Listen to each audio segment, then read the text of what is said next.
as smart and as cunning as humans, as one scientist put it, we would be better off not meeting them. Sleep tight. Okay, we are live here, 4/28/2024. I hope you all survived the Epoch eclipse.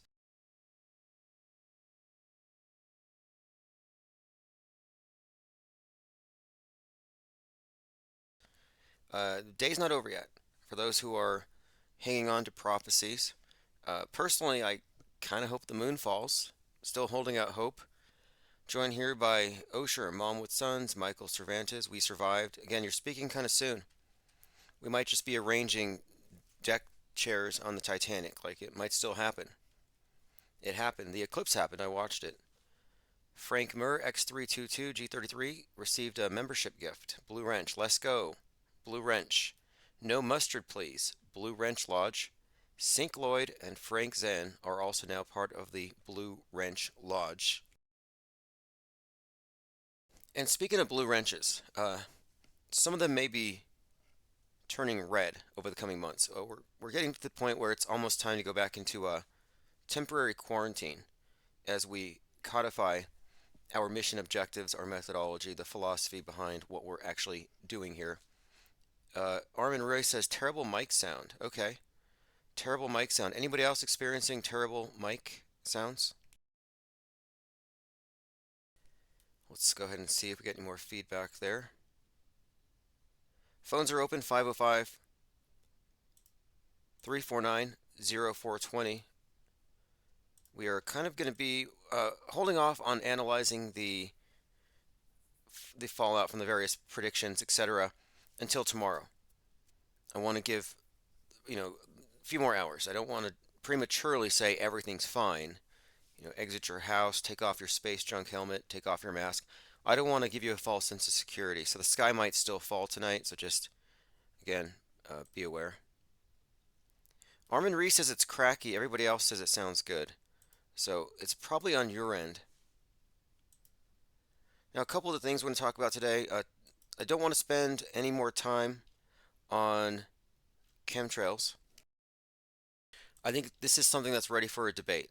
I think we've already moved the goalpost enough on this issue. It's non-falsifiable at this point, and at this time, I think it needs to be debated. So we'll get into that later. But I'm glad that we're bringing up a lot of issues, things that I consider to be orthodoxies in Trutherville that are debatable. And one of the topics that I've been focused on as of late has been predictive programming. Who are the predictive programmers? And today I saw a tweet from, I posted a tweet about my opinion on what predictive programming actually is. And John Levine and I got into a discussion back and forth on Twitter about this. And it's a very timely conversation to have. And so I'm very interested in people's opinions. What do you think of predictive programming? You have several different takes. The mainstream, they'll say it's an eerie coincidence, nothing to see here. Then there's a take that, okay, there's something to see here. It's unexplainable. And it's almost a form of paranormal speculation. Like, we won't have answers at this time. We're looking at some place where mind interfaces with the media and something is quirky here. And this new line of thinking that we've brought about as of late has been to examine predictive programming in the context of propaganda and marketing, taking a look at Netflix in particular. And of course, the co-founder, first president, CEO, whatever, was related to Edward Bernays and Sigmund Freud. So now, looking at it from that perspective, are we looking at some advanced form of propaganda, and how does this all work? Now, these are tall claims, and the claim that I make, that everything is scripted, is predicated on also the premise that the news is how they control history. In other words, the quote from Orwell was simply that, I actually have it written down here, about those who control um, the history control the present. Those who control the past control the present. It's about context for the most part. So I'm like, okay, what they're really doing is similar to what was suggested in Newsbenders. Who controls the past controls the future. In other words, they control history by faking the news. We know this. We know they use psychological operations, perception management, that there are many ways to use prefabricated events and insert them onto the timeline. In other words, faking reality, augmenting reality. That's what propaganda is, lying. We're talking about lying. And I call this the lie world order for this reason. So my opinion here though is that they're not just lying on the spot. They're not just cleverly getting away with hoaxes here and there. It's much bigger. And once you can look at it from this perspective, or at least entertain it, then it all makes sense.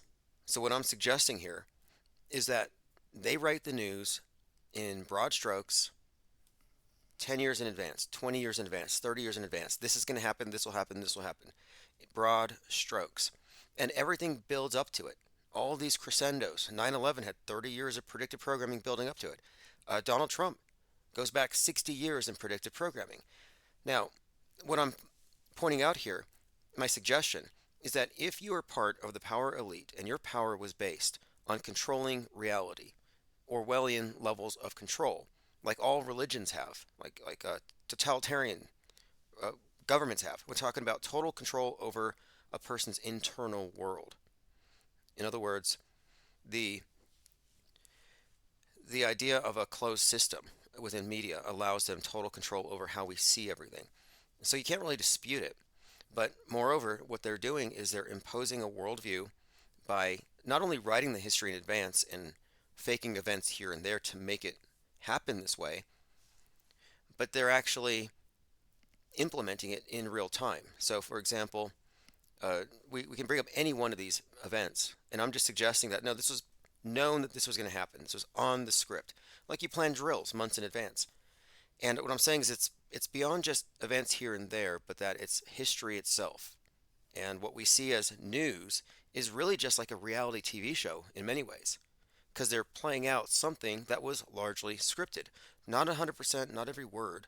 We're talking about broad strokes, but then it gets into specifics when you get into psyops, which are often connected with the symbolism, the themes, the archetypes. It's all part of this. But my point of it is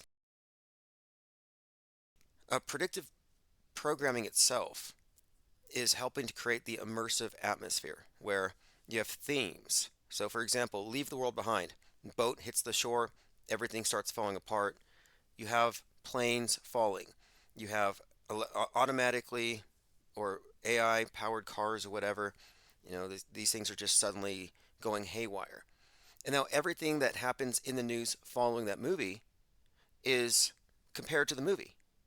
And so I've been saying before, life imitates, well, they say life imitates arts. I'm like, well, life imitates psyops, and the psyops imitate art.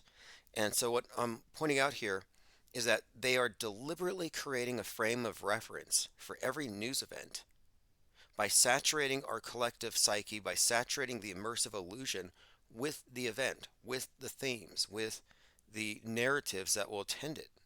And this is all, in my view, marketing, advertising. Advertising is largely repetition, and predictive programming is repeating themes. And I call it programming advisedly. We use the term programming because it quite literally programming us, setting our expectations. And I came across this article today referencing something called the hidden persuaders. So when we say who did it, who's behind the predictive programming?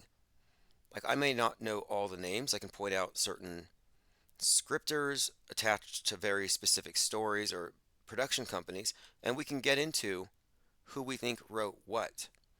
But in general, when it comes to marketing and propaganda, you don't know who's behind the scenes figuring out how to reverse engineer your thinking so they can market things to you, concepts to you. Perception management, this is not just about getting you to buy new products. This is about changing how you see things. We went from 1984 was a nightmare scenario where you have no privacy to a world where you can't find anybody who wants to do anything but make everything private public. Everything's online. Your minds are now being just opened. Everything's transparent. We are beyond 1984 in terms of surveillance, but it's totally voluntary. How did that happen? These massive changes are all done by design by those who know how to manipulate the mass mind. The hidden persuaders is a term referring to the subtle psychological techniques used in marketing to influence consumer behavior, decision making, and purchasing patterns. These would rely on subconscious triggers, emotions, and desires. Just an overview definition of the hidden persuaders. And I have an article on this that goes really deep into what we're talking about here.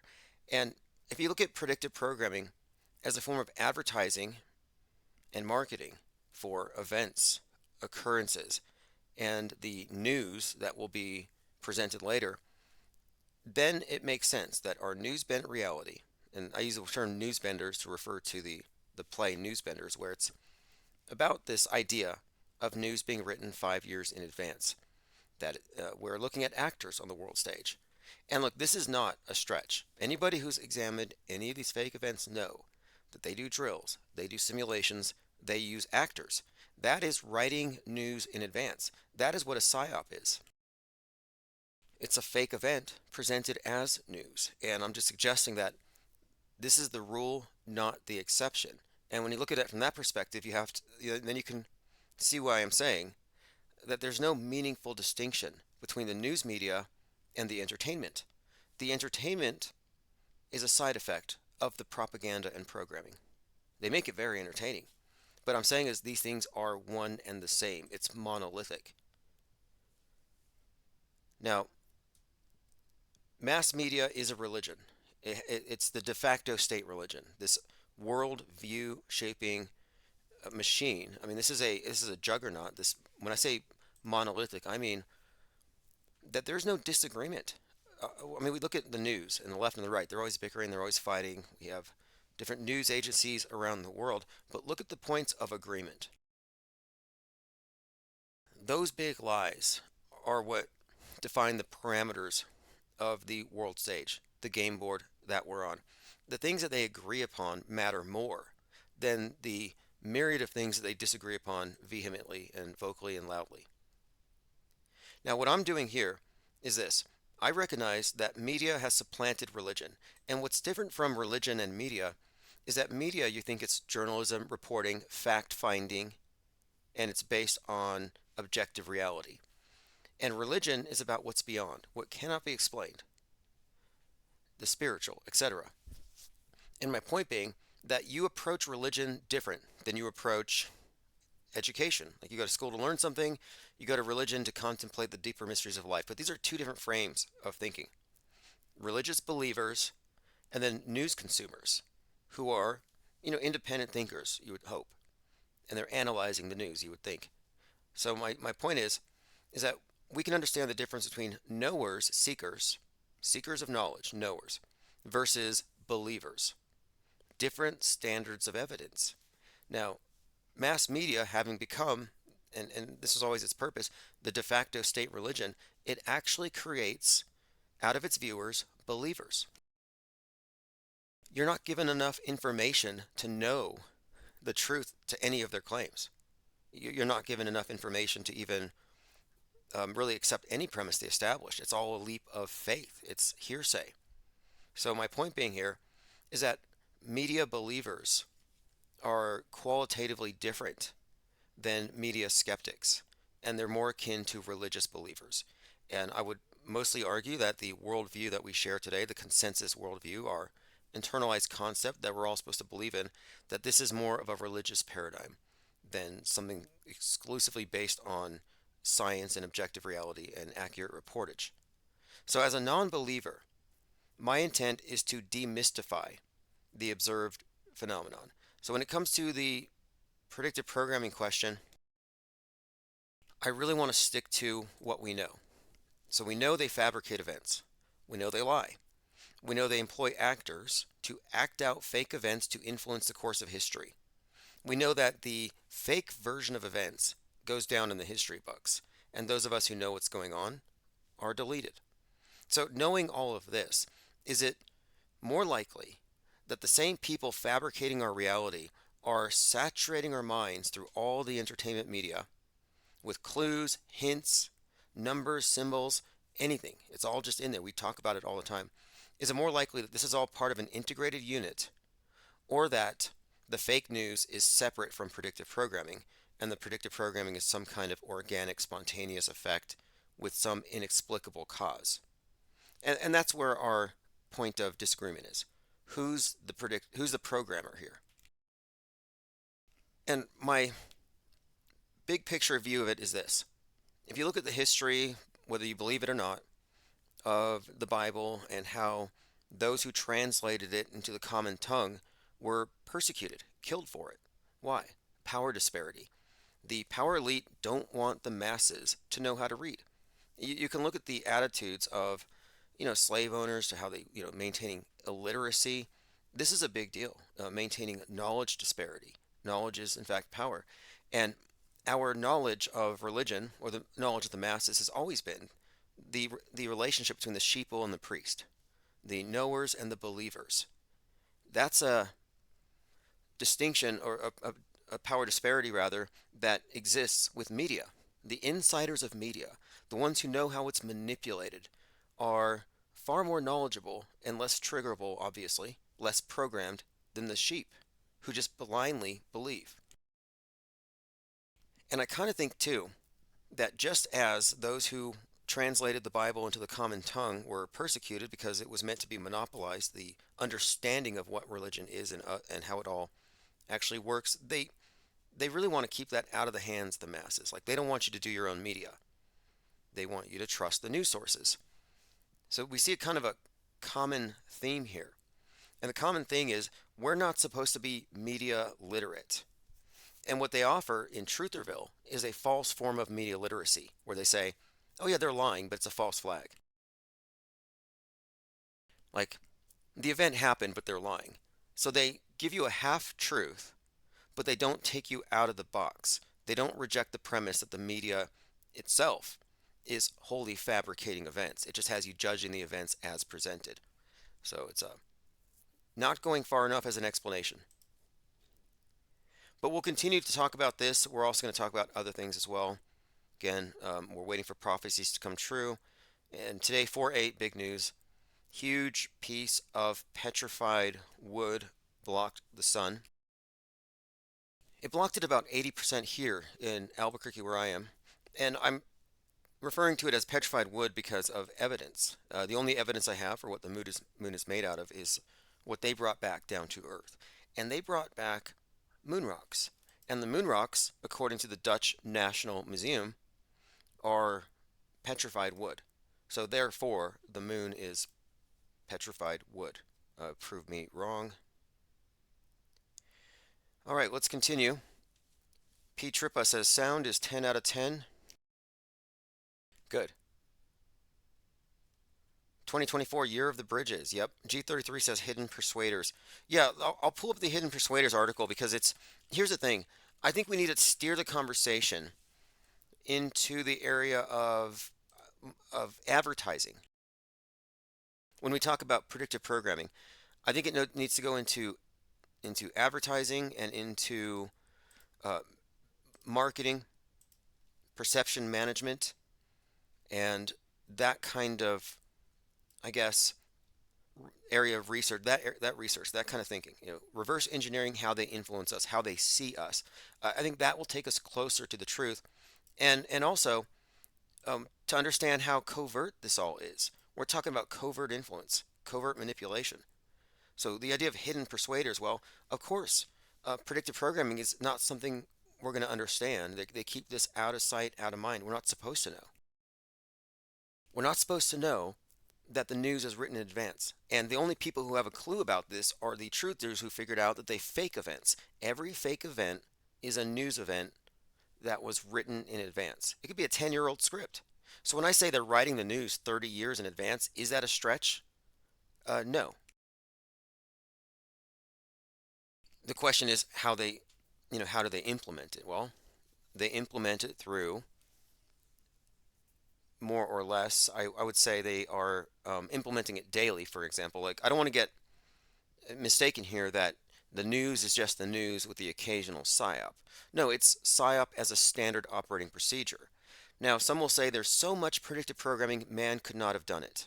If it was one or two things, maybe. And I take the opposite.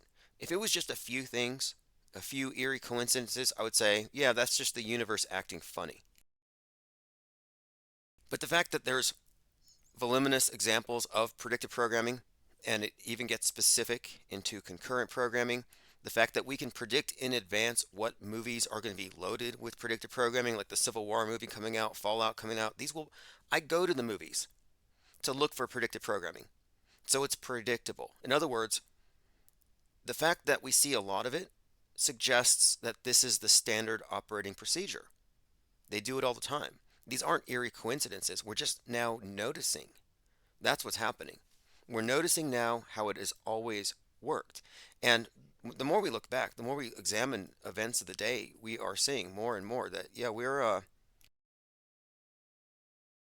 mistaken if we think entertainment is entertainment and news is news. It's all various aspects of mind control. These are just substrates of mind control. Entertainment, side effect of the programming, but the programming is the primary purpose. So let me bring this out. It was actually a book, The Hidden Persuaders. Visions of brainwashed minds permeated Cold War culture. We map this history. And here's the actual book. And the book is by Vance Packard about media manipulation in the 1950s. In 1957, he explored the advertiser's use of consumer motivational research and psychological techniques, depth psychology, subliminal tactics. Now, let me bring this up. There was a movie called Focus that I referenced recently with Will Smith, and they were trying to influence a guy. It's a 2015 film called Focus with Will Smith. They were trying to influence some investor or something where he had to choose player number 55. And in the clip that I played recently, the main character walked their target through a room, took him around town, but they subconsciously influenced him by having the number 55 everywhere in his periphery. So throughout the day, he's inundated with 55, 55. I think he's Korean or something, and there's a song, Sympathy for the Devil, and the woo woo in the background is 55, 55 in his language. And they're explaining how they are influencing his decision in this way. And this sounds remarkably similar to predictive programming. Like, why do we keep seeing these consistent uses of like 1 6 or 3 3s and 4 7s? What are these numbers? What are they pointing us to? Well, that's the whole point. We don't know because they're doing this stuff covertly, but that they are deliberately planting these things because they know something about how we operate. That's one main point. They get beneath the hood. That's why I mentioned Sigmund Freud's connection to Edward Bernays and to Netflix. So going on here about hidden persuaders, the author identifies 8 compelling needs that advertisers promise products will fulfill. These needs are so strong that people are compelled to buy products merely to satisfy those needs. Now, they're selling products, but they're also selling news stories in advance, opinions, attitudes, narratives. Infinite Plane Radio. Hey Tim, it's Pete Trippa. How you doing? Hey, what's up, Pete Trippa? What's your uh, insight tonight? We've been Hey, talking about this predictive programming, but anything you want to talk about is cool. yeah. I think I can tie in what one small tidbit. It's not a question. It's more like just like a value add for the conversation. But I think you would really like it because you like sci-fi and stuff like that. So I noticed today. I kind of posted on the Discord that the eclipse. Anything that I come up with, someone has to have come up with it before me. So like, forgive me for being like whatever, thinking that I'm like the only one who's thinking this No, no, stuff. no, But that's cool. I thought it's been three. I thought I made up It, apocalypse, and no, they used that in 2017. So no, go on. so well, that's it. Like 2017, 2020, and then now 2024. I'm sure like we can toy with the numbers there, like where it's been 3 years since 2020 and it was 3 years before 2020 since the other eclipse. That's an X, so you can kind of lose your mind there. But one thing that I've been trying to tie in for like any either Discord chat or one of your live chats, or whatever live broadcast is George Lucas and Star Wars and how he designed it's not. I've been investigating filming techniques, but this is more like a storytelling technique. And I think the one thing that makes a story stick, obviously, is how you remember the story and how things rhyme. You've talked about how things need to rhyme, and the specific technique that George Lucas used or utilized was called ring theory.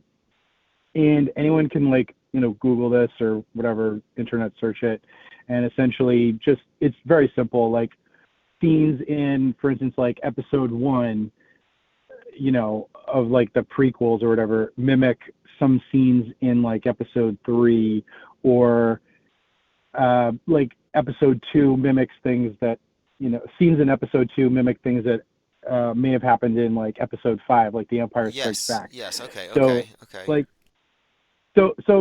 I don't know where that can go, but maybe it can, maybe someone else in the uh, in our group can take this baton and run with it, because I think there's something to that, where the master planners utilize that form of storytelling that sticks, that has to rhyme, and we have to be reminded. For instance, like maybe Marvel characters and their superpowers, this is like super fringe, but like maybe we're capable of doing a lot more in our life. We've talked about synchronicities and like somehow recalling past events like instantaneously, or like predicting future events nearly instantaneously. Maybe we have so that's a little bit too far outside of this conversation, but I think the storytelling is what the master planners, whether it's music that rhymes, or it could be like comic books that rhyme, or even like in the case that I brought up, like Star Wars, or like really big blockbuster movies that rhyme. They utilize similar. So, anyways, what do you think of that Yes, before I okay, hang okay. up? I kind of wanted to There's just leave it sure. leave it there, but yeah. No, this is a technique. There's a pretty good book, Caesar's Messiah. Joseph Atwell talks about this notion that Oh yeah. he calls it typology. Like, for example, Trump has his suit that he wore when he got arrested chopped up and then auctioned off, and people compared that to Christ and his wardrobe being sold. And so, like, things that are you can find deliberate like mirroring of stories, but then there's the repetition with almost like a template. Like they resell us the flood myth, and they even reuse the name Noah and the symbol of the dove, and they have the ark storm. So I see examples of that where I see that they're tapping into older stories because it has some kind of value, or it's already like plugged into it. We're already like familiar with it. But then I find this is like a common theme. Like, for example, it's common in the Bible. You have born of a virgin, and then when he's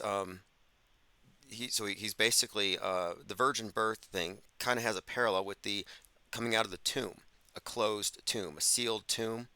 So you kind of have this kind of a mirror, and lots of stories like this you can point out where there's like deliberate Hmm. repetition, numbers, cycles, but there's certainly a lot of what you would consider to be literary techniques evident in the news, and they use these consistently. Definitely, it's like foreshadowing is a big part of it, as well as the marketing. But I do think they tap into themes, and they're able to sell people on analogous concepts. And I think it's all by design. For example, the Russian rocket scientists, the original rocket pioneers in Russia, were all into this thing called cosmism, and they were deliberately putting like a scientific explanation on religious concepts. And I think that's where aliens come from, which is just angels dressed up with science. And people will say, oh no, the ancients just mistook aliens for angels and mystified them.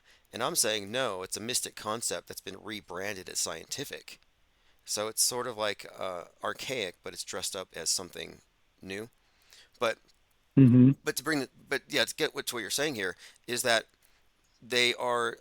I think that there's deliberately some kind of cyclical nature to everything. And what really clued me in to a lot of this stuff was noticing how there were instances, specifically in 2020, where it seemed like everything from 1968, all the major headlines, all the major events were Oh brought back. yeah. It was Hmm. like ridiculous. Like even the term coronavirus, 1968, we were just event after event, just kind of like, wait a minute here, is history repeating?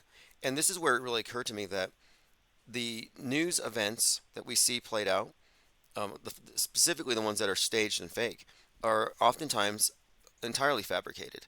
And like movies, they borrow, they're derivative, and they're using a lot of the same techniques. They've rebranded this other recent police beating. They compared it to Rodney King, and they even used the same angles. Like, yeah, there's a lot of recycling on the world stage.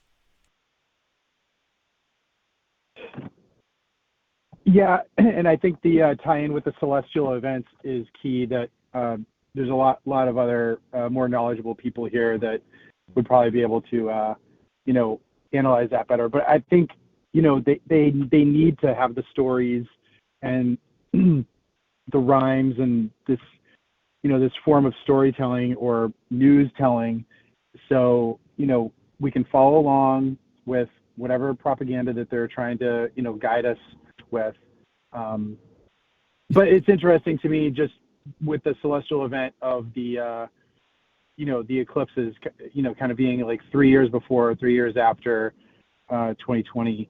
So I think that's something to analyze Yeah, I'm too. glad you brought that up. The 3-3. Yeah. 2020 was not just arbitrarily chosen. I'm pretty sure you can look at it from the great conjunction of Saturn, Jupiter, 1221. Like this was a marker. And this is why I'm suggesting here that this metascript thing that we're often referring to, this scripting, that it's actually like for example the specific time that 9/11 happened, or the specific time that the sun set in the Twin Cities when Floyd was killed. We look at these things that are very specific. So not only are we looking at scripts, but we're looking at precise timing on something objective, on the stars, on astrology, which is very consistent with the, I guess, the every religious tradition out there. Everything is related to the sun and of course the celestial realm. But the news is no different, and I don't think it should be, considering that it's really just picking up where religion left off. Fascinating. Awesome. It's like exactly what I was hoping you'd say. It's kind of like a worship, like almost like emphasizing what to worship and who to worship or when to worship something. So very cool. Yeah, yeah, Yeah, thank you, Tim. yeah. Thanks for the call, and we'll probably get some other callers as well, and we'll continue to discuss this and go down this route. Appreciate the call. Thanks. Awesome. Thank you. I was driving behind a Tesla today, and I was looking at the T, and I was reminded that Mr. Trustworthy had said, the T on the Tesla could be a repeat of the T model, the Ford, Henry Ford's Model T. And this came up because as of like last year, Elon Musk was being compared to Henry Ford because of Henry Ford and the Dearborn Journal, and how he published a lot of what you consider to be anti-Semitic conspiracy theories, and then Musk with X. And so there's these historical analogs. And I don't consider Musk to be an organic character. I mean, we all know space is fake. We know he's faking space. So we know he's plugged into this thing at that level. But you could point out how Musk is a Frankenstein's monster. He's part Henry Ford, part Werner von Braun, part Tony Stark, Iron Man, Gene Wilder, Willy Wonka, all mixed in with a little bit of Jack Parsons. And you can see how this is all created, it's all merged into this one character who is also a repetition of Constantine. Very fascinating when you look at how these characters are built up from previous. It's almost like typology we've been saying, like Trump being a Christ typology. Well, right now Musk has all these different aspects, and he even is well, Werner von Braun's book Mars: A Technical Tale is about the Elon who colonizes Mars. So these are all examples of not of coincidence, not of a higher power or a computer, a supercomputer writing stories or anything like that. If you look at Musk and look at all these connections, these are intentional. These are intentional connections. And when I say metascript, like I suggest that they write the story, like we're repeating late 60s right now. We're repeating a lot of themes, and sometimes it's specific to the date. And for example, one day I'd even predicted more or less that we would have something similar to the Charles Manson atrocity to brand the QAnons as crazy, and the anniversary of that Manson event that would correspond to the 1969 killing you had that individual, his name was it Coleman, Matthew Coleman, stabbing his kid 17 times for Q with a spear, and he looked like Charles Manson. I mean, my point is, we see a lot of repetition in themes and recycled news, but when I was looking at this, and I'm like, okay, is it a stretch to say that they could be borrowing news, recycling themes, or replaying things? Is there that level of reality control? Well, look no further than the space program.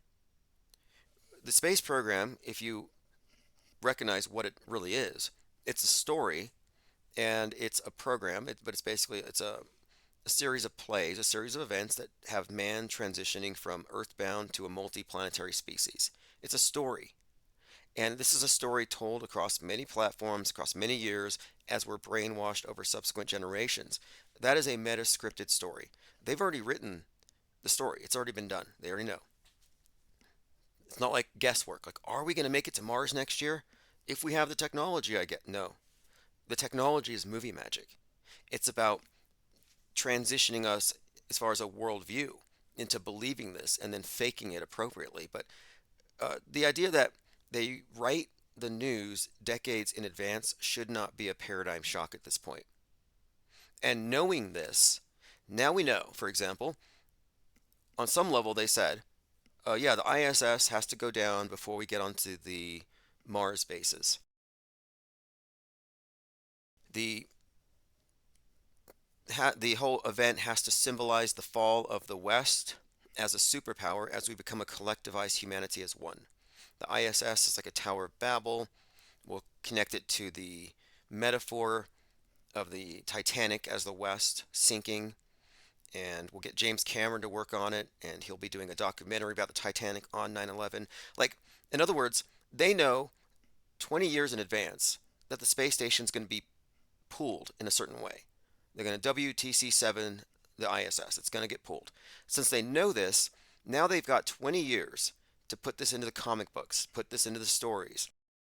You got, for example, just going through various, we'll say, meta-scripters. Alan Moore had a story about space junk. You know, like in 19, was it? I think it was. There's actually an episode of our show, but we're talking like decades before space junk is even talked about. So they saturate the psyche, they saturate the culture, and so when it happens, when they fake it, we already have it in our minds. We've already built this construct up in our minds. It's all advertising. It's all accounted. It's all, honestly, it's all explainable. Predictive programming and the eerie coincidences between all this predictive programming and the sheer volume of it is fully explainable if you account for news being written decades in advance, so they can build up to it. Anulful says, I'm talking from heaven, brought by the rapture. At least I have good Wi-Fi here. You know, there's a show on Amazon called Upload, where you can be uploaded into this cyberspace instead of heaven, and you can still interact with your family through your internet connection. You got to pay. It's like selling indulgences. You pay, and then your family members get better stuff up there. But digital transcendence. Okay, phones are open if you want to call in and discuss any of this. By the way, the Star Wars movie, Darth Vader is Saturn, Luke is the sun. And when they fight and you see that big cross with their swords, Luke, I'm your father. This is all astrotheology. This is dark versus light, sun versus Saturn, who rules the night, the severing of the sword hand of the sun god. Yeah, Osiris gets his member chopped off, the lightsaber. Light is life. And when you really break it down, you can see that it's an old myth repackaged. And even when it gets into Darth Vader himself, Darth Vader the Black, the skull visage, the Death Star, which looks like Saturn's moon Mimas. Okay, I think someone is calling in. If you just want to... There we go. Infinite Plane Radio. Hey, what's up, caller? Yo, what's up? Tim Osman. Just waiting for the world to end, the apocalypse. Anything happening over there where you were at? Well, it's Quincy Carr. Oh, cool, cool. Quincy Carr, pilot, who knows the Earth is a stationary plane. Every day, every day, I see it. I see no curve. When you measure the line, you can't draw a line over a sphere, and the sun and moon are electric. Right. Well, what's your take on the eclipse? Do you have any specific? I mean, I don't think the eclipse therefore means the Earth is a ball by any means. I never get that impression. Proves nothing. It proves nothing. I think that what's actually happening is uh, there's another body, like another celestial body called, maybe it's like the black sun, and I think that what's happening is that's just covering up the white sun, because there's been times that people have reported a solar eclipse happening, and the moon is on the other side. Like, how does that work? So, and then two, this is a massive fear campaign. I mean, like, oh, again, nothing burger. Well, like, really? You know? Right, right. They really hyped this thing up. But I wanted to also mention this too, because we talk about the shape of the world quite a bit here, or why people believe what they believe. But one of the things Okay. is the people who defend the globe model the most also believe everything else on the news is on the up and up. They don't realize how big the deception is. And so I always try to maintain the perspective that shape is just part of it. We're talking about worldview control, containing ideas, keeping us outside of the truth. You know, we all have two eyes, right? One is for the idea, the other eye is for inspiration. Ideas and inspiration. And it's hard for people to be inspired by the truth. Like, for some reason, the truth doesn't inspire these kinds of people, so like they choose not to actually look for it. But as a pilot, you're always learning, and it's the truth of what you don't know, and that's what's actually inspiring. And so and so, like, even at the airport, I ask other pilots, and like they say, oh, you know what, you're the crazy flat earth pilot, but they've never seen the curve. And if you think you know the answer, then you stop having to look for it. And I think that most people believe the mainstream, because the mainstream, it tells them this is the answer, and so, oh, I already have the answer. It's kind of like chess, right? You know how you play chess, how all how the king can move in the L shape, and the queen can move, diagonal. To me, it's like, what happens when the king just moved, as the queen? Bro, did you see the king? It just moved diagonal, and then someone tells us, no, kings don't move that way. Well, it's you're right about it. People take false explanations. They take it at face value. I call it the argument from the screen. If you accept the premise the screen is an authority, and you just accept whatever premise it presents there, then you're going to be susceptible to any deception behind that false explanation. So you have to hope that they're not lying to you. And what I'm fine with is, I'm fine with recognizing false explanations and then having to find answers. Even though I don't have them now, I'm seeking. And I could not be satisfied with false explanations. And it's false explanations that keep people in the media box. And a lot of them are just attached to these explanations, and they defend them because maybe they don't want to unearth the potential, ignorance behind it, and then have to face that and fill that up. And so if you're not proactive about informing yourself, it might be attractive to just go with the flow. But for me, I'm You fine. know, I'm fine with unanswered questions. I'm fine not knowing it all. you know. I told another pilot, like, once you understand that space is this false thing, doesn't exist. The next level of experts are pilots, Tim, because we do it. We know what the shape of the Earth is. We know what the maps look like. Everything that we do, we would make us the experts. And it's like, it's hard for people to that fly to even want to think that. To want to think that, hey, I've been duped, I've been deceived. Because, Tim, that was me. I just seen a Facebook page that popped up from 2015 saying, I just found out the Earth is flat. So I'm up on this almost 10 years. And 10 years ago, someone told me, hey, the Earth is flat. And I said, I'm a pilot. I've seen the curve. And the next day, I went flying and didn't see it. And I shamed somebody because I shamed somebody because I thought I knew something that I didn't know. I'm the expert. I mean, now I have all the answers. I've been in this 10 years. But as a pilot, I shamed somebody, and I can't get any pilots now to see that, hey, if you investigate, if you look outside, if you just think about it, and it's hard. Like everything that we do, Tim, is based on like ground based. All of our maps reflect the instruments, like the first rules that you learn in flying are to keep the wings straight and level with the horizon. Like your body's brain has an internal gyroscope.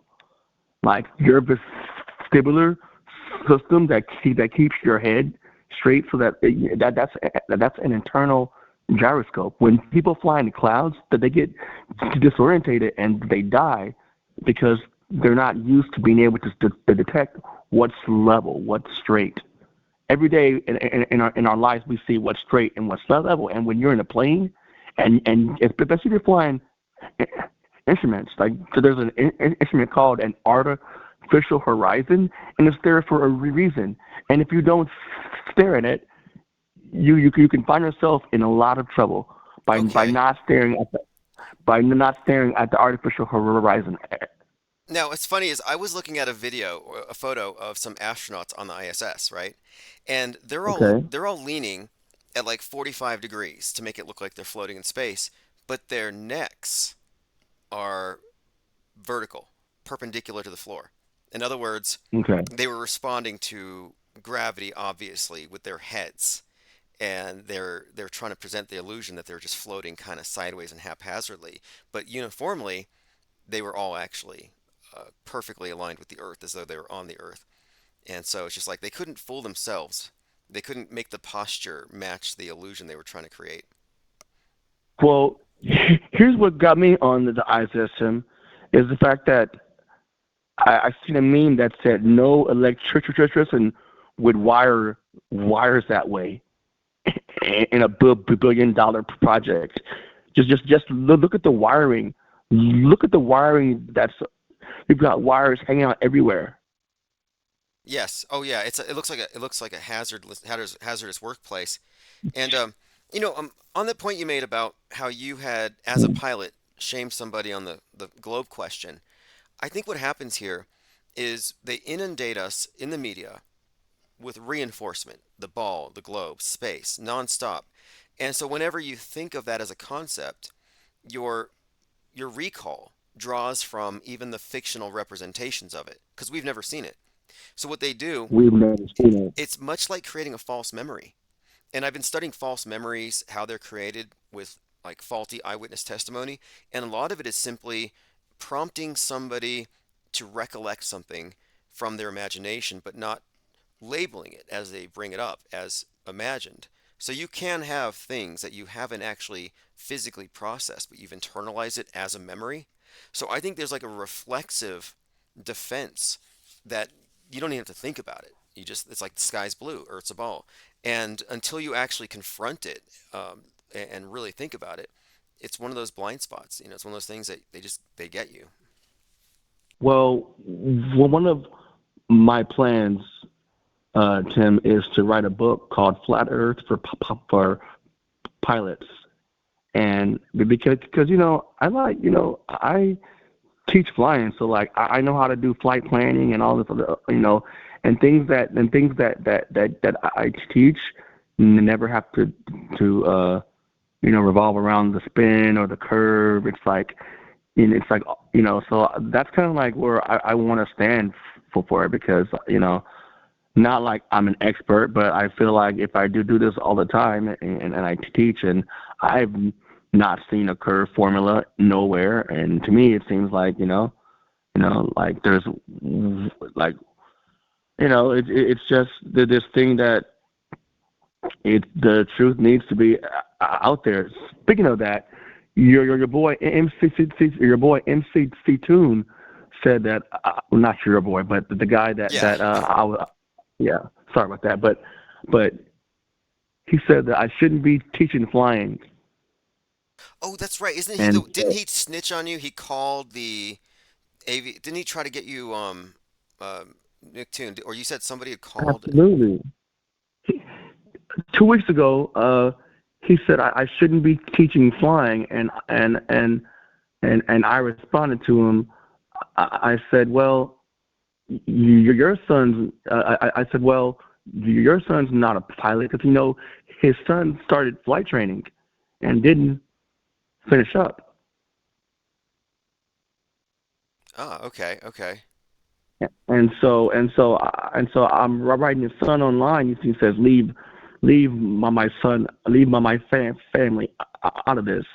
I'm gonna call the FAA on you again, and he did again, and he did Wow. again. They called it. He said like all because I said that his son's not a pilot. Because I mean, unless you're a pilot, you can't say that you're an expert. And so all I did was just like speak to facts. Okay. Well, one thing about Mick Toon Hmm. was talking to me, and he was talking about like you could just go outside and see the ISS if you have the app. And so I said to him, "Have you seen it?" And he said, um, and he paused, and he's like, "No." And I'm like, you're telling me that you're going to debate people on the existence of something you've never seen. You're going to impugn their intellects because they don't believe it exists, and you haven't even done your own due diligence. And so the guy lost all credibility with me. At least he was honest and didn't lie about seeing it. But that's when I ceased to take him seriously. And these individuals who are on YouTube debating the globe as their one issue, they're clueless about the bigger deception it implies. So I only debate them just to make points for people who are listening to me. But Well, well, well, too. I think that these debates might be phony debates. Like these debates are just to keep the ball going from left to right, and it's not. It's like I doubt if they're even worried about the truth, or is this just to make money off of the debates and the clicks and the likes? yeah, You know? yeah, it's definitely a controlled debate. They dumb it down and they don't want any exploration. I think it's a rigged game and it's part of how they Right. control the conversation. And then why do the globe people like they're so violent and they attack you like it's like what's like they attack you, they're violent, like what's going on? Because if we're trying to find honest debate and honest questions, no question should be off the table. It should be okay to ask this and express this, but it seems like they want to attack you all the time. Like Yeah. Tim, people attack me. Like they hate the fact that I fly and that I think and that I have so much flat earth truth. Like they hate that. They really hate that. Yeah, there's a hostility there. And I refuse to debate them on the grounds that I'm going to win. If I do it at all, it's just to Mhm. learn because I know where they're coming from. I really, these days, I really make a distinction between different frames of reference and what people will even be able to conceptualize. And those individuals are so deep in the box, it's unenviable because they're in a very dark place and they don't even know it. I got some comments, or rather questions for you if you have a couple minutes to answer some questions. Go for it, Tim. All right. Commenter asks, have you ever seen jet fuel? Somebody's asking about the so-called jet fuel hoax. Yes. Okay. So it turns out uh, uh, jet fuel is real.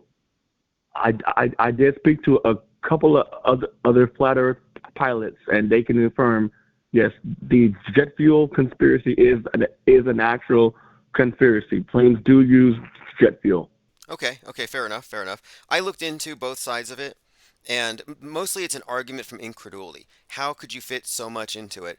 But when you really look into the story, you're like, okay, there's a few things to consider, but I like these questions. I think they're valid, and I like when people get answers Right. and move Right. on. Again, though, I did definitely looked into it because I said, well, nope, because investigation without condemnation without investigation is the height of ignorance. So Yeah. just investigate. But yeah, but I'm at the airport. I've seen planes spill fuel. Like so, yeah, they do use jet fuel. Okay, Oswaldo says, ask Quincy about contrails versus chemtrails. Ooh, that's a great question. Great question. I've spoke to many pilots about this. There there are chemical there are planes that do use chemicals, but like it's a geoengineering program, and then there are planes that have natural contrails, and the natural contrails seem to dissipate after only a few minutes, as opposed to the longer chemtrails do could spread out, do spread out, and then like there's been reports of them of people finding stuff on the ground in the grass. Well, that's a favorite topic of ours because I'm I'm interested in like contrails I would say exist and can be explained by humidity, altitude, and all that. Right. Exactly. But it get Right. the whole conversation is intriguing to me, and but it gets into other areas, the geoengineering thing, side topic, but So engineer mostly, game. but like as far as does hot jet exhaust at that altitude just naturally cause the trails that we see? Like, is that really unexpected when it comes to the cirrus clouds, Yes, because they're ice crystals. ice crystals? So the temperature will decrease 2 degrees per every 1,000 feet. So just by doing the math, as you can tell, like if you got up to about 20,000 feet, it starts to get like minus zero, Okay, okay, makes sense. and so it's the warm, humid air that does freeze. Okay, okay. See that's what I'm mainly looking for. I'll talk to people about chemtrails and we'll work out the theory and what they're Right. positing, but at a very minimum, I like to hear at least what the basic science is behind the formation of what we see because it's not unexpected. When I look at those cirrus clouds, it makes perfect sense when you consider the altitude. But that doesn't mean, of course, that I'm ruling out everything else, but as with everything, I like to examine it and I like to get people on both sides of the conversation with the exception of Globers, because they've been uniformly rude. They don't like to treat the other Oh, side as oh, equal. before I go, I know me and you haven't talked a lot. So tell me about Tartaria, which I just found out about. Like, I mean, how does that connect with like the mud flood and time? Have you been seeing I any look, of that information, Tim? I've looked into it. I've looked into it, and it's what's really entertaining about that whole area of research is that whether or not it's true, you spend a lot of Okay. time looking at old architecture, old photographs, Right. and stuff that you may Right. not have Right. ever Right. seen Right. before.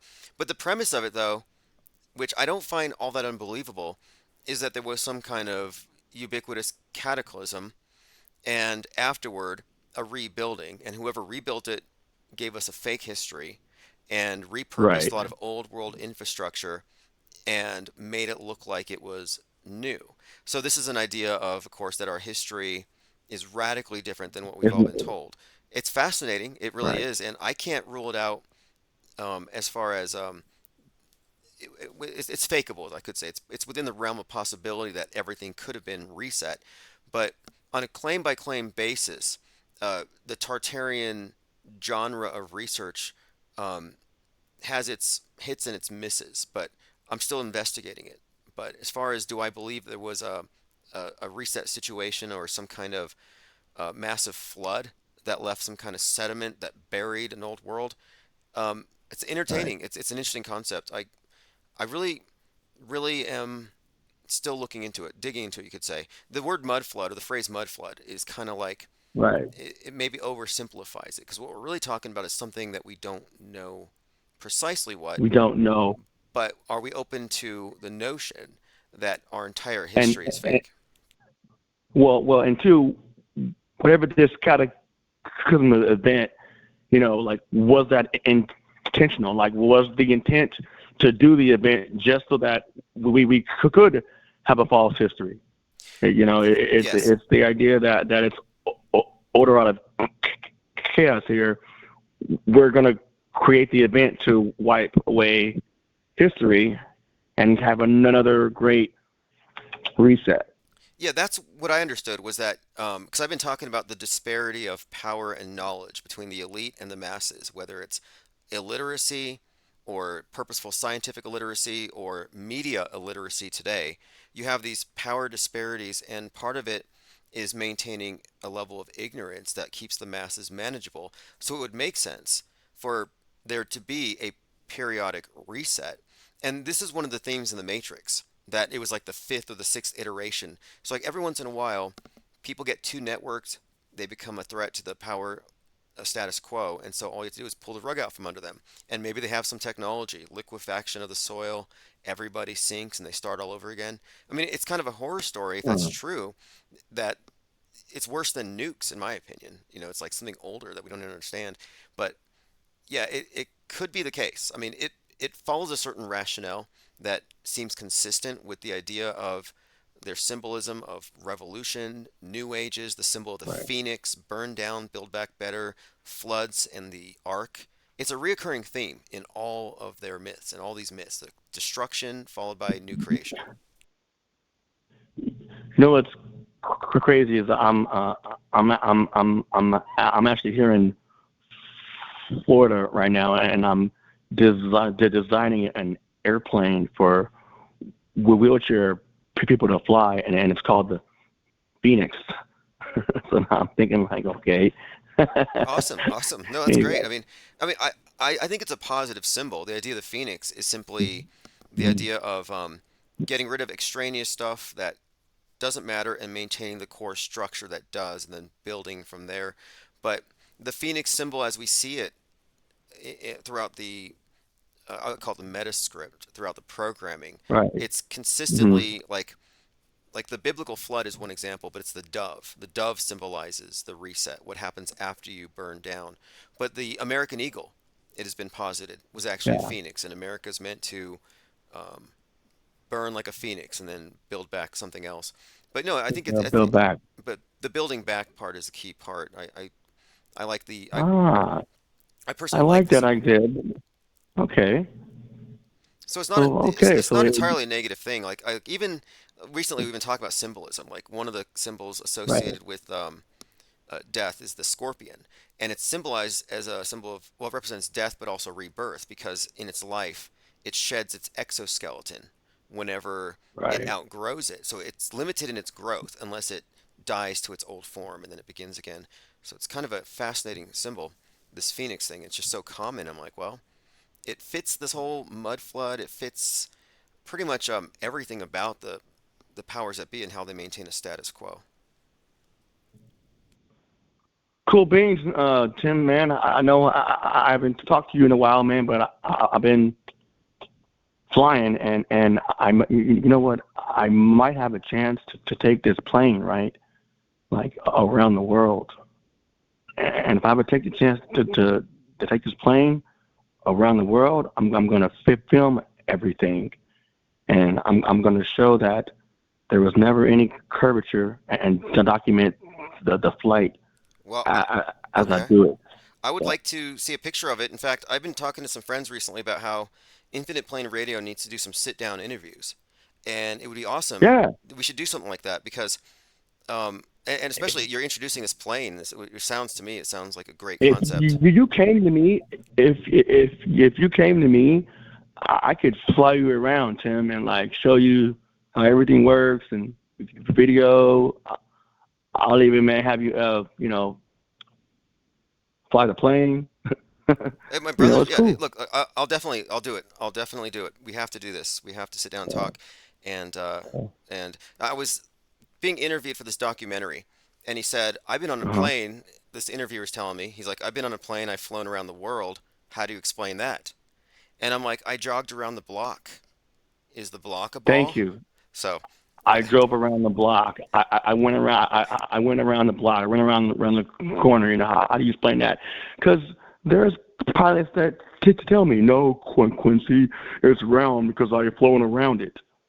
Okay, like okay, yeah, you went around in a circle because when they make flight routes, Tim, they use what they call a great circle route. I wonder why. right, When they make flight plans and it's international flight, all of the routes are called great circle routes. Why? Because we live on a circle, you know.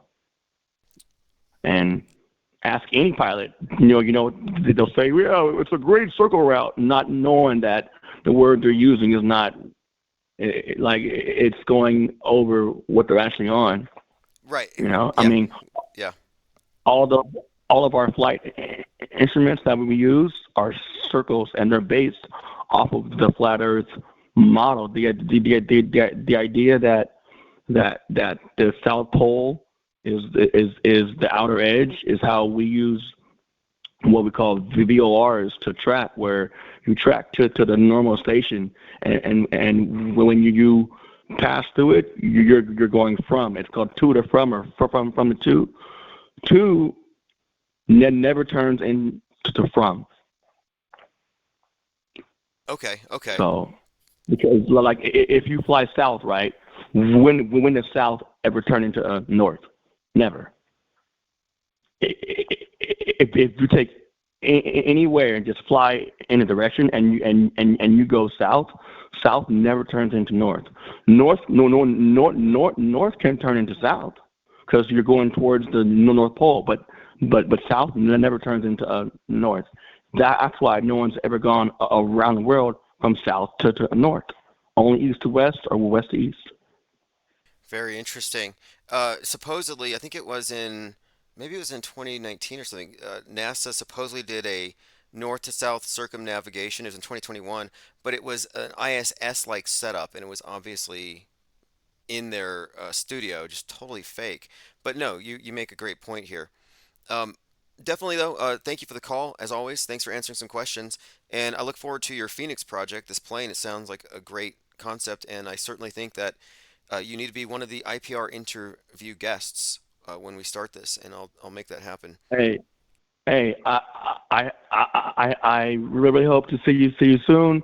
I can bring the plane to you, or you bring the plane to me, but let's get you in the plane and let's really like do it like that. And whatever you ever do, because you know, I like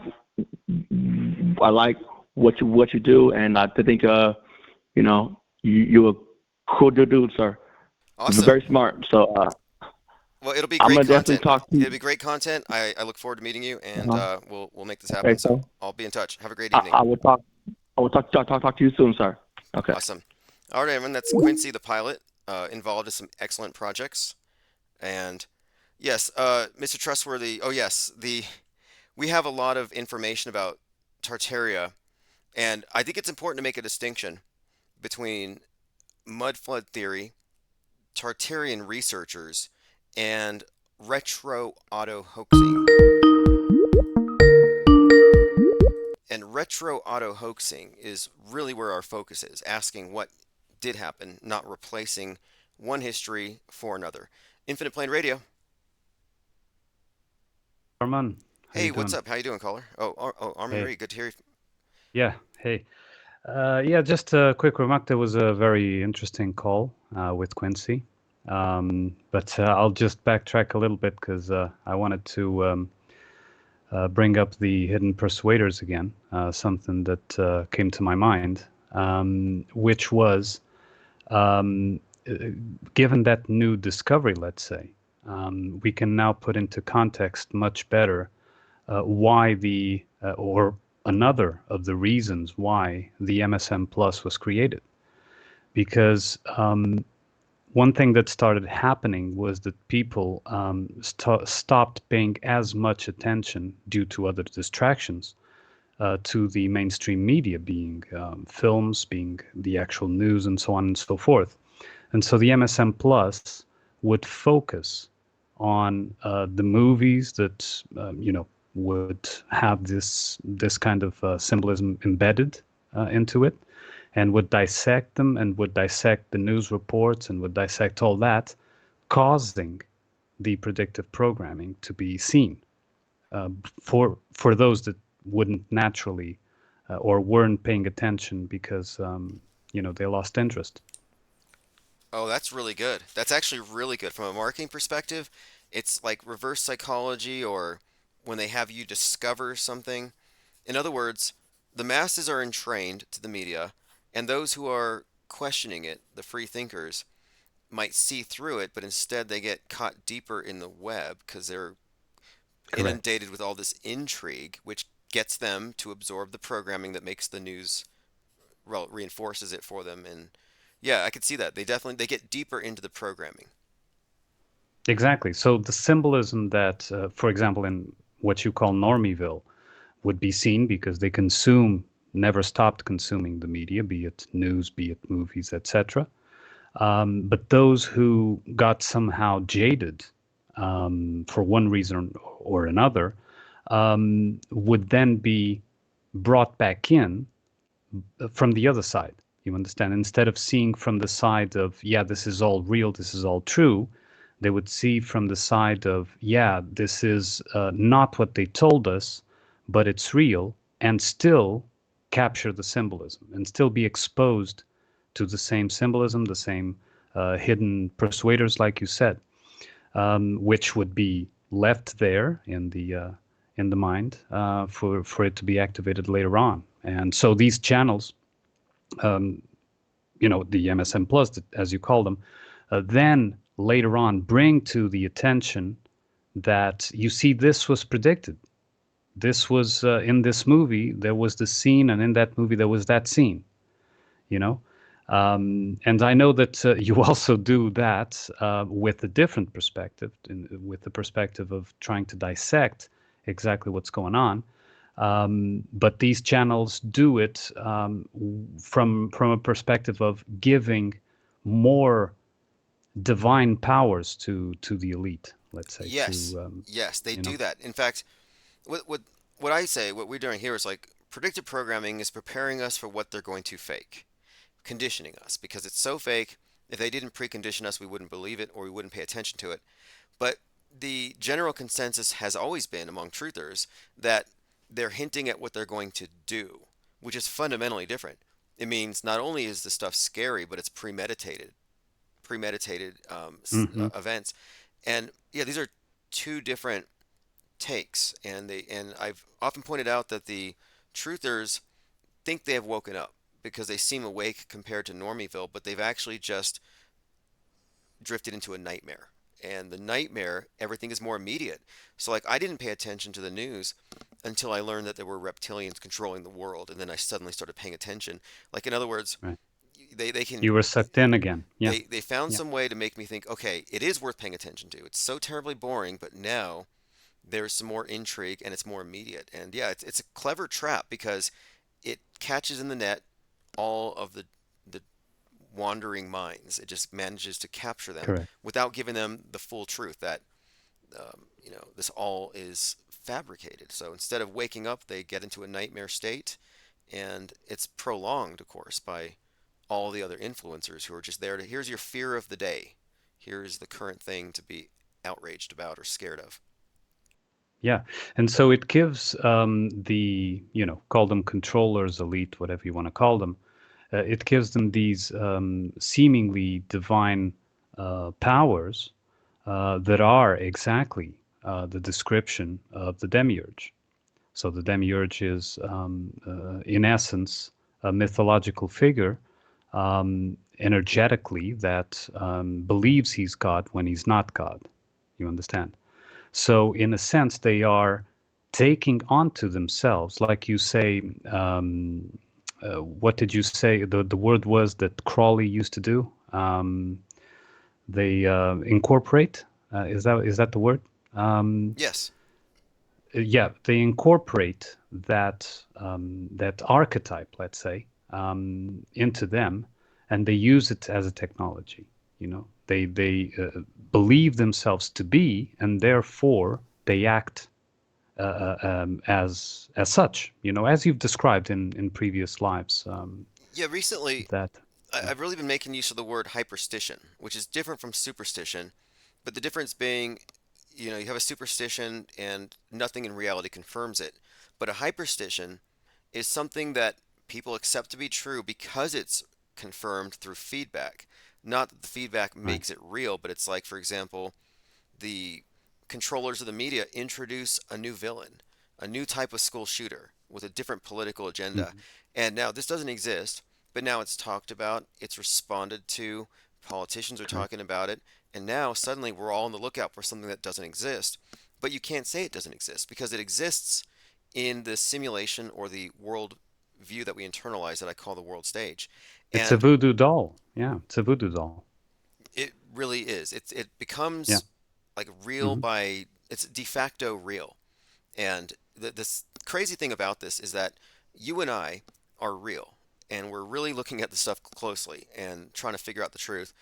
And then you can point to various actors who presented themselves as school shooting victims on TV, and now they're real activists with blue checks on Twitter. In the history books, you and I won't exist, but those guys will. The fake people Hmm. have a stronger existence in the future than we will because they exist in the world stage because they've been designated real. I mean, it's just so arbitrary.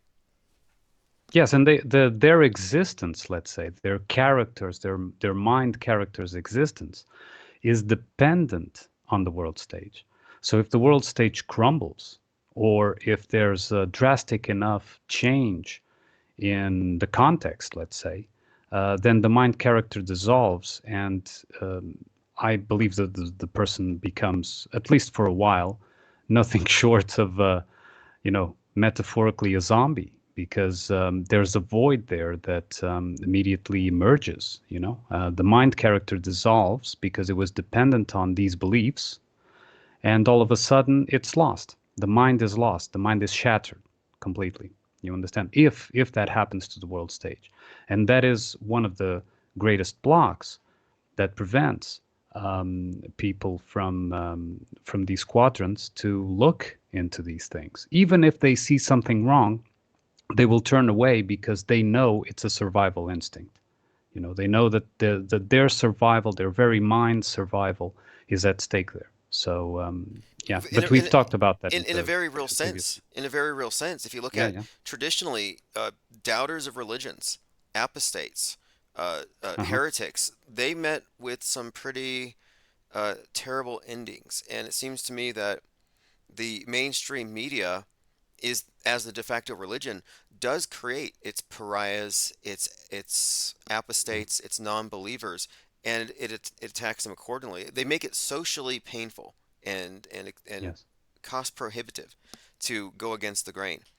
And ultimately, though, I think what we're fighting here, what we're maintaining here, is we're keeping our heads above the sea of irrelevance. We're not drowning in it. And so this is like a war between real and fake.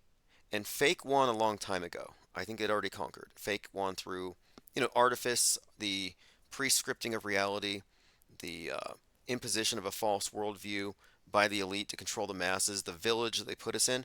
I think that fake is always pretty much dominated. It's one of the main technologies. The ability to fake reality. It's illusion. It's magic. in a sense. And Hmm. what we're doing here is we're demystifying. And so I'm looking at predictive programming in particular because people will say, I can't explain this. It's blowing my mind. So it's magic. And what I want to compare it to is a magic show. You see a stage magician, you can't reverse engineer his tricks. Doesn't mean it's magic. And so when we look at the TV screen or the movie screen, I think we should also have the same attitude. I can't tell how Yeah. they did it, but I'm not going to default to magic. I'm going to default to I don't know, I need to investigate, or something like that. Yes, and again, like I've told you previously today, I think it was on Gilded. I think we should make, but we've already discussed this. But for the listeners who didn't listen to our podcast, the we must make a distinction between the fakeable collective synchronicities or predictive programming or whatever you want to call them, and individual ones that are dependent only and solely on your own individual line of thinking and context, mind context at the time. And that is essential to make that distinction because one is fakeable and the other one isn't. And you even presented a few examples of yours, and I presented of mine that couldn't be faked. It's simply not external, let's say. And so that distinction is also important so that we individually analyze and treat what we can call a real synchronicity with the attention it requires, because it is a message from something within us, let's say something higher than our mind within us. Yeah, that's actually a valid point here because while my intention here is to demystify media and get to the fundamentals of it, I'm not here to demystify that which we would consider to be mysticism itself, synchronicity, intuition, and a lot of these things do play a role in what we're doing anyway. There is an Yeah. interface here. There is something here because we're talking about human consciousness and what it actually is. And attention and intention, synchronicity, these things are all relevant. And so we're looking at the infrastructure of media, which does what? It focuses our attention. And it's undeniable as well Hmm. that beneath the exoteric, the news, the mundane, there is use of what we would consider to be occult symbolism. Magical philosophies are rife with symbols and what they mean and what words mean. And so looking at it from that perspective, you can't really separate media from magic, whether it's marketing, lesser magic, or the more ritualistic stuff that taps into deep archetypes. And so, yeah, there's definitely a lot of conversation to be had and discussion on what synchronicity is, Yeah. but it's also important to recognize that it's um, it's better not to mystify media or the mind control No, apparatus no, for because sure. when we do that, we kind of take the sights off of No, and that's why I make that distinction because yes, yes, media and the ritualistic part, like you were saying, is really nothing short of a religion. It really is. It's got all the traits and all the the definitions that we can apply to a religion. It's nothing short. So, of course, that is why that distinction is important. One thing is religion. Another thing is, I mean, we can use the word spirituality or whatever you like. It's a word, right? But define it in any other way. And it's separate. These two things are separate and are even antagonistic to each other. Let's say they are not, they are opposite to each other. One tries to frame the mind, the spirit, the soul, and the other one tries to expand it, to free it, right? So yes, I yes. think that, yeah, that is a very important distinction. Anyway, I won't take any more of your time. You have already had two callers and you have more notes to go through. I just wanted to point that out about MSM Plus, which I think is important and Yeah, came to my mind. great Yeah, point there. Great point for anyone who missed it. Really great point. Just to reiterate that, yeah, the alternative explanations that cause you to dig deeper immerse you in the programming even more than if you weren't paying attention. It's kind of ironic. yeah, It's a brilliant trap. Anyway, yeah, thanks for the call, Armin Rock. Call back anytime. yeah. See you, man. Thanks. All right. In fact, someone should post a link to Prognosis Episode 3, and we're gonna have to do another episode. Caller, if you're listening, if you want to post a link to your podcast. Tominoid3 says it seems a pretty bizarre way to get people or send some predictive message by showing a split second of Neo's 9/11 passport or his 3/11 birthday upside down as well. Yeah, there's some interesting stuff there. Like I look at that, the messaging. Neo knew the 9/11 was the expiration date, and then the 3/11 was a birth date. So you got death of the old age or birth of the new age. It's all kind of encoded in here, but what is the efficacy of these little things? Why would they even bother? Does it aggregate? And I'm suggesting it does. I'm suggesting that our subconscious mind is eyes wide shut. It doesn't speak, it's just absorbing passively all the time. That our consciousness is there's so much information we're receiving every single second, but we would lose our minds. It would be psychedelic if we had to be cognizant of every bit of sensory information. So our ego is like a filter. Our awareness, our center of awareness is a filter that excludes all that extraneous information. So we kind of operate on the bare minimum, unless you're using mind expanding drugs, I guess. However, just because our filter is narrow doesn't mean we're not taking in all that information. And that's what I think the programmers know, the hidden persuaders know. They know subliminal. They know indirect guerrilla marketing. They know every form of tactic to get into your head. And everything that goes into your head gets filed, goes into a filing cabinet, builds up a narrative structure. There's a really good book. I recommend it. It's called Virus of the Mind by Richard Brody, who wrote the original Word. Think about this: Microsoft Word. Think Bill Gates, Microsoft. Richard Brody, Virus of the Mind, virus remediation, mind virus remediation. It's all interconnected. But the book Virus of the Mind describes how you can passively absorb ideas, and these ideas can aggregate and form clusters, and that you can more or less catch them. And I mostly reject that premise, although it's true for people who aren't paying attention. That's why I referred to the public as having maids, mind aids, no mental immune system. And this is by design, so they can be utterly programmable. Those of you here who aren't just allowing Big Brother to download all of his bad ideas into your skull nonstop, you've been inoculated. You have a functioning BS filter, but the masses don't. Again, it's by design. That's why we are enemies to Big Brother. They want to silence us because we might put some ideas out there that they can't keep out of the minds of their programmables. We are the unprogrammables. We have undone it. And you can't go back into it once you've stepped out of it. You could, but as an observer. It's like a magic show. If you've figured out all the tricks, you might still be entertained by it, but you can't be duped. I'm very entertained. Conspiratained even. All right, let's continue. Okay, now again, we're talking about these little minute things. A lot of the predictive programming, just the sheer volume of it, it's just so nuanced that it does seem like incomprehensible. How could so many people be involved? Like 10 years before the pandemic, there was an episode of The Office about a flu, someone wearing a mask. It was 3/11 to the day, numerous connections, and the only thing that can account for this is if we exist in a news bent reality. And what do I mean by a news bent reality? Reference to newsbenders written in advance, bending our worldview the way they bend the horizon. Our physical world is bent to constrain it. Our internal concept of the world is similarly bent to constrain it. Now, I'm not going to go too deep into this now. We already discussed this enough. But here's John LeBon's question. And if you want to answer this question on his Twitter, I put a link on my blog. But we'll be talking about this more as we get more feedback. But he asked this: what do you think of the idea that creative people may be tapping into higher energy whether they know it or not?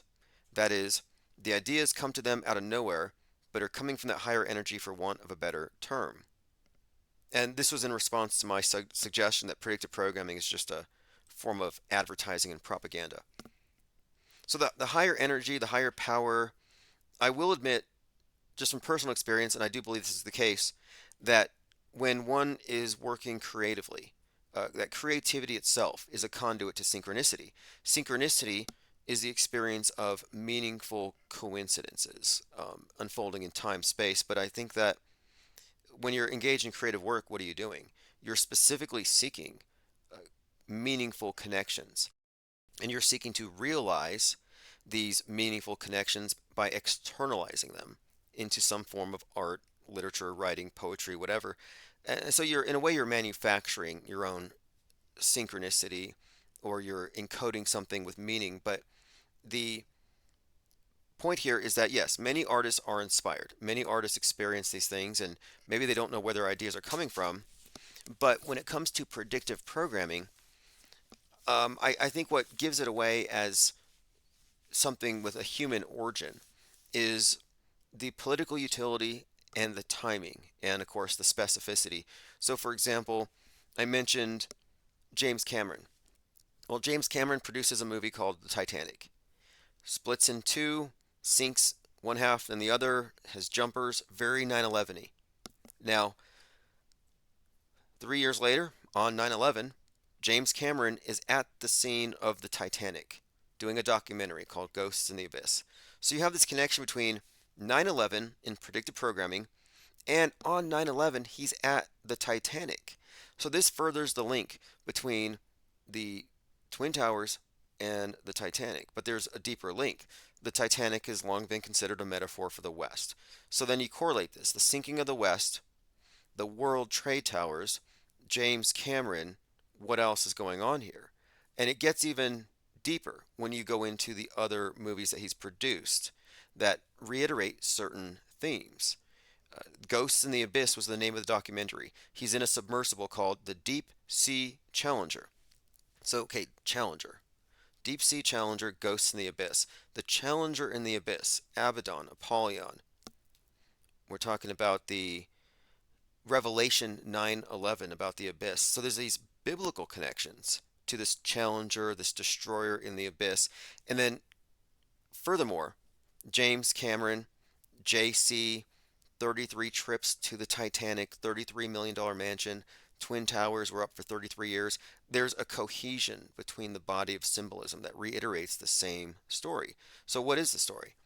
The story seems to be largely told from James Cameron's lens through predictive programming, the fall of the West, the sinking of the West, because of its intrinsic destructiveness to Gaia, that it needs to fall. In fact, James Cameron's Terminator movie had this theme, Skynet versus man. He puts out Avatar 1, Avatar 2. These movies both reiterate that Gaia is awake, and toxic masculinity and capitalism will destroy her if we don't do away with these things. So there's a theme in the predictive programming. The theme is the West needs to sink for the benefit of the world. And I actually think this ties into what I alluded to earlier about the role of America as a world power. We talk about Musk and how he's single-handedly responsible for the most mind junk and space junk. And this is all programming. Inner space, outer space, cyberspace, mental space, low Earth orbit flooded with junk by one guy because he's so rich that he has an inordinate amount of influence over the world, and this can't happen again. This can't go on. These are themes. So the predictive programming, in addition to giving us the visuals of what's to come, it tells us the stories that the new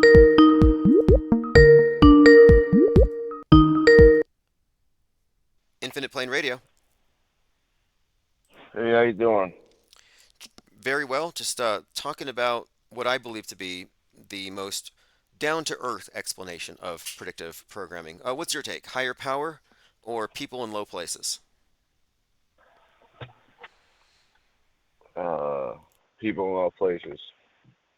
People in low places. Yep. Okay. Okay. And The higher power is the higher power. but as far as, let's say you're watching a movie about a train derailment in Ohio.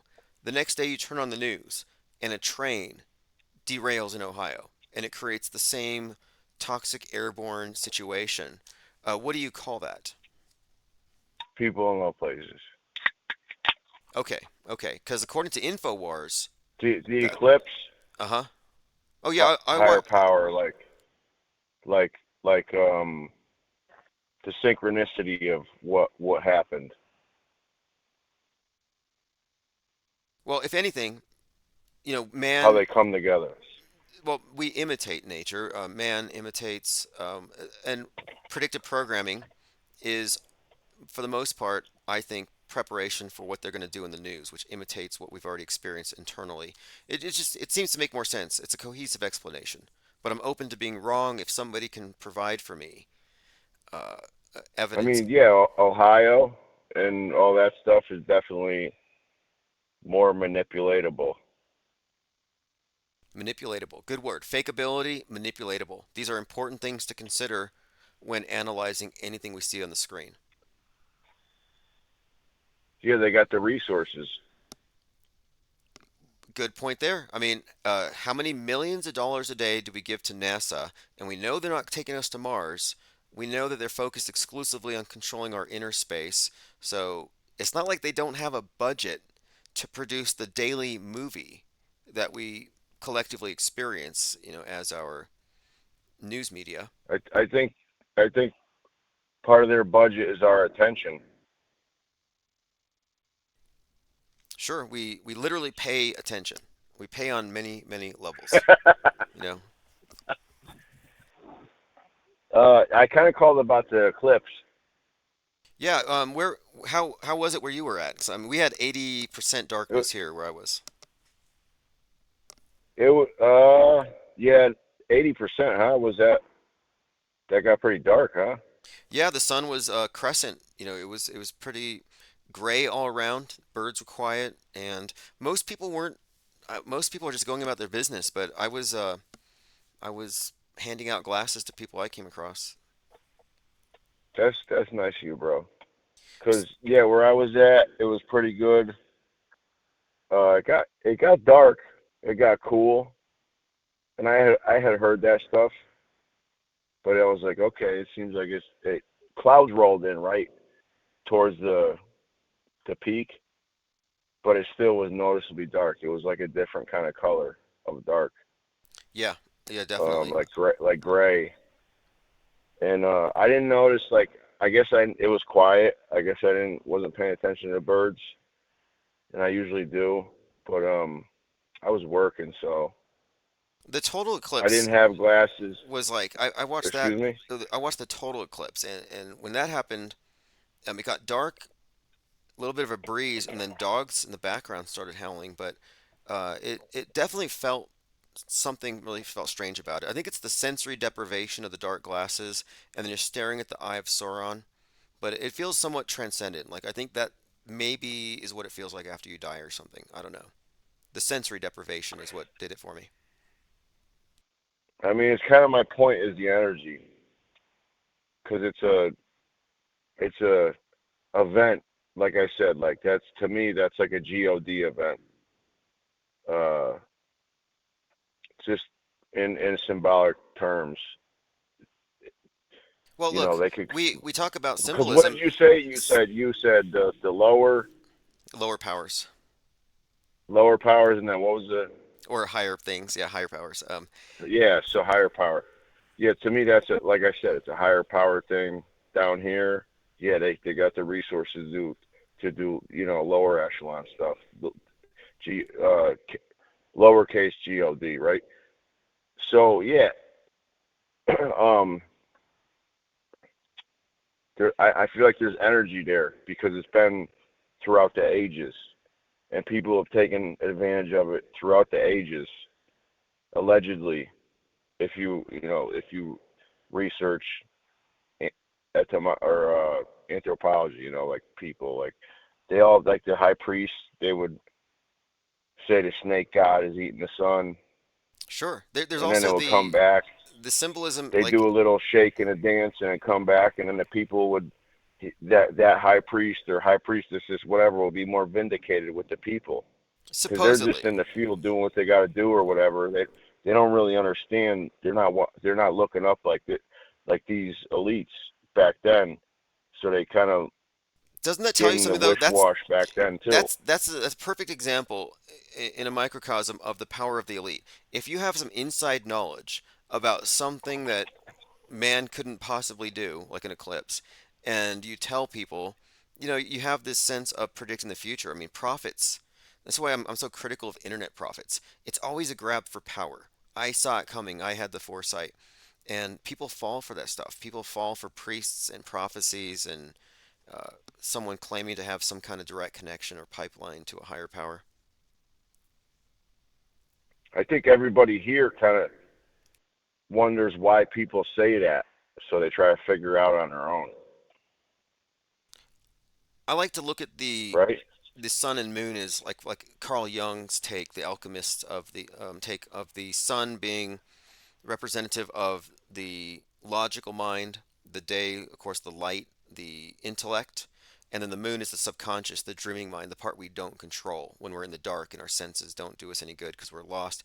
And so you see the sun and the moon conjoining as the light of the intellect shining into the darkness of the subconscious, the union and becoming the whole self. Because I think we have two selves. We have the ego, the awake, aware self, and then we have this whole other part they program that doesn't have a center, an I, but it's there and it's part of us. And that's the part of us that they control with all of their programming, if you ask me. Yeah, I don't know. I don't know any Young really at all, but that sounds really good. I like that. And it kind of just reminds me of duality. Yeah, that was the whole point. Was like the eclipse would be a symbol, therefore, of rising above that duality and achieving some kind of oneness in knowing oneself, merging the unknown and the known. And I think what the system that we're in right now, the world stage, I think it's designed to keep our frame of reference bound to that of the ego, and to ignore the intuition, to ignore synchronicity, and to ignore all that is occulted. You know what, man? That's we're rolling with the punches here, because that's kind of what I called about the eclipses. Um, Well, look, so like there, let's there say, was this there let was this big. yeah, you actually saw it though. You actually watched it where you're at. I was going to ask you how much did it actually cover? So during the day, it was what I already had my thought pattern over it, because I've been looking at it. And then during the day, I'm like, if I could see it, I could see it, but I'm not gonna look at the sun, because you can't. Like, I took glimpses, and like, yeah, you can't look at it. So throughout the day, I got blessed, and somebody gave me glasses, because they were handing them out everywhere. But so I got glasses. I saw it. And it was really cool. It looked like Cookie Monster was up there doing work. Um, and then, but so the whole thing with me is, so then this is in a general term, but for me it hits home a little bit more uh, accurately. But in a general term, I seem to understand this as like a doorway to, like, to start something, or like a clean slate, symbolically, is like astrologically, is like, I don't know, esoterically would go, like people that subscribe to this type of like stuff, like Yeah, it might be. um Some astrologer I was reading from was like, this is Aries, which is the first sign in the zodiac. So this is sort of, and it's a new moon. So and new, the elites thrive on that. They take the right moment to do things for the energy. yeah, by all indications, even if they don't know it, at the very top, it seems to be synchronized and planned that way. And hey, this has got to be a coincidence, but I looked up Cookie Monster, and there's a old reference. This is an old piece of predictive programming that's been referenced from 1975. Cookie Monster eating the Twin Towers, and you wouldn't believe it, but it appears to be an eclipse behind his head, like a near total solar eclipse. I've seen that. The reason why I bring up Cookie Monster is because there was that weird thing with Cookie Monster and the feds like 2 months ago. He was like he was like, that's what it was. He's like, oh, Cookie Monster's sad because the cookies are getting smaller because of inflation. Remember that? I didn't see that, but I'll have to look. So loosely in my mind, like, Cookie Monster's there. And then when they were showing where I'm at, they were showing like, this is what you're going to see. You're not going to get total coverage and not, you're not going to get the total thing, but you're close enough to like get a good look with glasses. And it did. It looked like, like that figure, like that crescent on the opposite side, not a crescent moon, but a crescent sun Yeah, yeah, with the definitely. perfect bite. Hey, And Cookie Monster's Cookie Monster. They like to use their codes and like little funny things. You know what I mean? Like as far as like uh theatrically interpreting things. Like because yeah, not to mention you're most people targeting children. most people aren't awake to that or aware to that. Like they just, you know what I mean? But you're like a kid and you're watching Cookie Monster eating the Twin Towers and it sticks in your mind. And then I mean, at some level, you already have in your mind that the Twin Towers are going to get munched.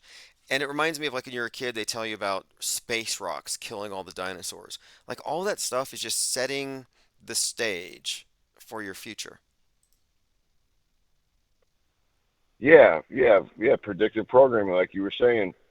So, um, so this is my thing, right? So, like I said about the high priest back in the ancient days, we all know that happened in every culture, allegedly. I guess I don't want to say we all know, but allegedly. And like, it makes a lot of sense. There's energy. Me personally, it hits home a little bit more accurately because I'm an Aries, and even there's even another level to that right now, but I won't get into that. But so to me, I'm like, I'm gonna make this positive energy to move forward, but I have to put in work because somebody was telling me, "Oh, you're lucky because of my birthday with the eclipse and stuff." I'm like, no, I mean, you know what? I don't necessarily believe or I don't necessarily subscribe to that anymore because I'm gonna make the best of it, and maybe then luck will fall my way. And I feel like that's how the elites look at this, as an opportunity for a perfect time to do something because of the time and the energy. And if you do it correctly with the right intention, maybe then luck will fall your way. Yeah, And then when I you have been weave in the looking into predictive programming, yes, right? yes. When you weave in the predictive programming, you have all these people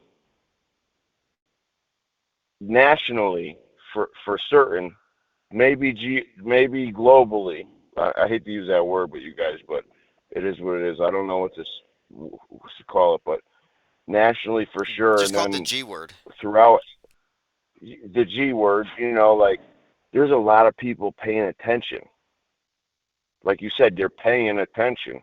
Now, okay, So paying attention, like that's what I mean, like the sigil magic. The whole premise of yeah, these sigil magic people is that that you may have use to this intense this focus. time of opportunity to do something or start something or have a clean slate to start something, they're possibly feeding off the loosh.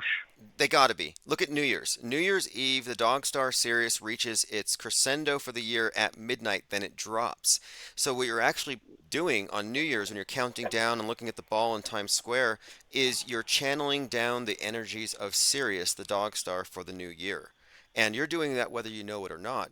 And the people who orchestrate these things, who have their own temples, the Masonic temples are all based around that dog star thing. So apparently it means something.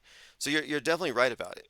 And we're just not on the inside, or we weren't meant to be privy to any of this stuff, but we are making these connections just by observing, and certainly not a stretch. But anyway, appreciate the call very much, as always. And I'm putting a link in the chat if you haven't seen that video by John Levon. We're trying to expand this conversation scripting or synchronicity. Sounds good, brother. All right, good talking to you. Have a great evening.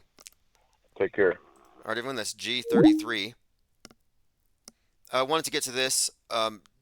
Crow 77777 has an interesting name. First of all, let me point this out. When you see a condensation trail behind a plane and it has some kind of weird pattern to it that you can't quite understand, what's causing the plane to leave these trails? that have these strange patterns. What could explain it? What kind of chemicals are we looking at in here? And it turns out that there's actually this thing called the Crow interference. And the Crow interference refers to the wingtip vortices on the plane, these little vortexes, and how they actually affect what's behind the plane, the trails they leave. So I'm looking at this so-called Crow interference with contrails, and I'm like, this is really interesting because Crow 777, it's actually called Crow instability. So Crow 777 is famous for discovering the lunar wave, and many have suggested that when he's recording the moon and it seems to ripple, that it's actually being caused by the wingtip vortices of some plane that are distorting the view of the moon from where you are on the ground. The sky has these ripples. So you're basically looking at, in a sense here, what I'm thinking is interesting, is that the same guy who discovered the lunar wave has the name Crow, and Crow instability would cause the lunar wave. Or rather, the Crow instability and the lunar wave had the same cause. Probably just a coincidence. Maybe it's not a world stage name. Maybe he's legit. However, today, Crow 777 was out there watching the eclipse, and there was a lot of clouds, a lot of chemtrails. So what did he do? Quote, "Eclipse is over and the sky's blue again. I have footage that I'll edit and post. Away from the censorship and control. I boiled 2 gallons of vinegar to be able to see, and I shot with 3 cameras and 3 wavelengths." So according to Crow 777, if you have contrails, you can boil vinegar and your skies will turn blue again. Now, Crow 777 recorded it, but because of censorship, you'll have to go to his own website to see it. I'm not a member. So if we have any members of his site, if you would like to take a look and let us know how the boiling vinegar experiment went. Now, is that valid, or is it faulty causality? Could you boil just literally anything or nothing at all and have the same effect? We talked about the huge piece of petrified wood that blocked the sun. And again, I'm only suggesting the moon's made of petrified wood because the astronauts brought petrified wood to the Dutch National Museum and claimed it was a moon rock. And so if the evidence we have for the moon is moon rocks, and the moon rocks are wood, then the moon is wood, then the eclipse today was wood blocking the sun. That's the only conclusion you could arrive at if you're a true believer in the MSM and you're not a non-believer like one of us, fomenting a culture of non-belief and skepticism instead of blind faith, media literalism, auto-belief. All right, thanks for the calls, everyone. Archives will be sent out later. This is Chief Crow Auto Hoax, and I'm also going to put a link to a couple other videos I think you need to see. I'll put a link to the one from JLB so we can get some feedback on it and expand that conversation. Thanks again. I'm on auto hoax, and it feels so good.